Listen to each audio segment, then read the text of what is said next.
The Chimes of Doom by Irwin Shapiro, Charles Hanover, didn't understand the real power of the clock. Back and forth, back and forth. Charles Hanover paced the broad landing on the upper floor of the old mansion. His glance kept shifting from the closed door of his Aunt Agatha's room to the huge, ornately carved grandfather clock that was solemnly ticking in the corner. Back and forth, tick-tock, back and forth. "Mr. Hanover, sir?" Mrs. Swanson, the housekeeper, had come up the stairs, and now she looked questioningly at him from the gloom of the deep stairwell. "How is she, sir?" Before he could answer, Dr. Brooks came out of his aunt's room. He placed a gentle hand on Charles's shoulder. "It's all over, Charles. She never came out of the coma. Strange that she took a turn like that. I had thought, with proper care, she would go on for years. Still, one never knows with these cases. After all, she was past 70. Of course, doctor. I'm sure you did everything you could." Suddenly, with a harsh grating of gears, the chimes of the clock pealed out midnight. Charles whirled around with a cry of surprise. Loud, clangorous, the clock began to sound the hours. 1, 2, 3. "Stop!" Charles shouted above the chimes.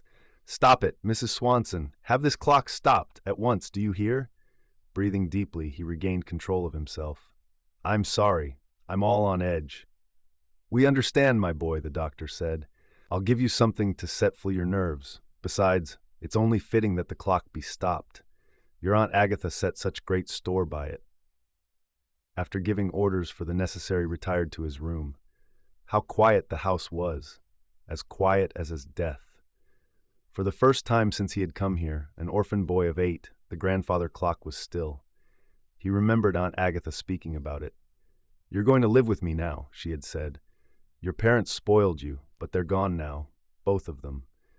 In this house you'll do things my way, and don't think you can deceive me. Have you seen that big grandfather clock upstairs? There are little men in it who ring the chimes. They'll be watching you all the time, and if you do something naughty behind my back, they'll ring and ring and ring. So mind whatever I tell you." Charles had minded, afraid of the little men in the big clock. Even later, when he grew up and was no longer afraid, he still minded. Aunt Agatha dominated him completely. She chose his schools and companions, ruled his actions, his very thoughts. He had wanted to be a chemist, but Aunt Agatha would not allow it. Why must he learn some vulgar profession? He was a gentleman, and gentlemen did not labor like everyone else. Charles had not cared too much. Aunt Agatha paid his bills, bought him fine clothes, gave him ample pocket money. She could be kind when she had her own way. But that was before he met Alice Gay, and pretty Alice, who thought he was the finest man on earth. When he told Aunt Agatha he wanted to get married, she laughed her dry, hacking laugh. "What, you get married? And to a rest at that? Ridiculous, my dear boy. But Alice is different. She loves me. Nonsense. She's after the money you'll come into some day when I'm gone. No doubt you've mentioned that I hold the Hanover fortune in trust for you, and that it will all be yours on my death. Very well, I'll leave. I'm 37, old enough to know my own mind. I'll get a job." "Really, Charles, what can you do? You've no training, no ability, no experience. And how long would you last in a store or office? You're used to luxury, Charles. You're soft and you're weak. No, you'll never leave me, and I want you with me. You're all I have. We need each other, Charles. Now let's say no more about it. I'm willing to forget it if you are." Aunt Agatha had been right. He had not been able to bring himself to leave, but he had not forgotten. He had continued to meet Alice secretly from time to time. He had told her that they could not be married just yet. A few more months, perhaps a year, and he would be in position to marry. And now Aunt Agatha was dead, and he was free. Free to be himself, to marry, to do anything he wanted. Free at last. Then he heard it again, the chimes of the clock, pealing out midnight. With a roar of rage, he burst out of his room. "Mrs. Swanson! Mrs. Swanson!" he called. "I told you to have that clock stopped." He was at the landing now, and Mrs. Swanson's voice came up the stairs. "It was stopped, Mr. Hanover." "But I heard the chimes." You must be mistaken, sir. There hasn't been a sound in the house." Charles stared at the clock. It was true, the pendulum was stationary, the hands motionless, the gears and springs silent. "Get me an axe or a hatchet," he ordered. "Sir?"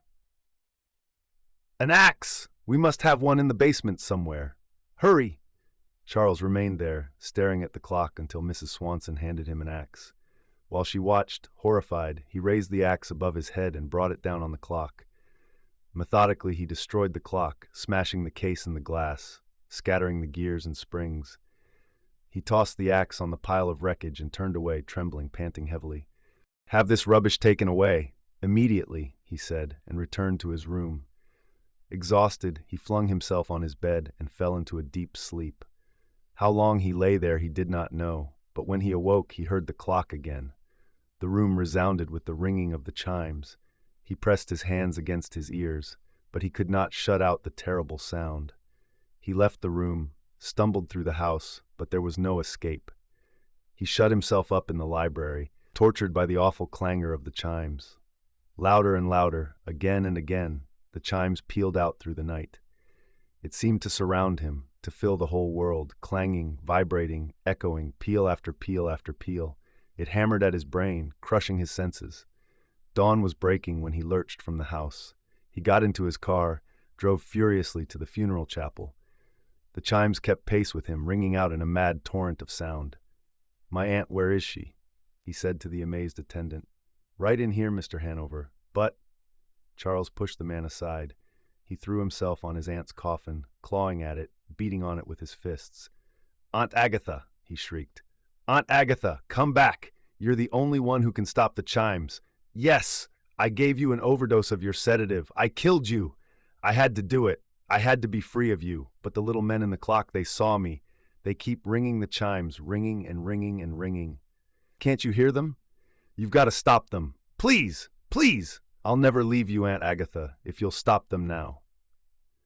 His head dropped, his body shaking with great sobs as he lay across the coffin and clutched Aunt Agatha's cold, lifeless hand. He was still holding her hand when the police came for him.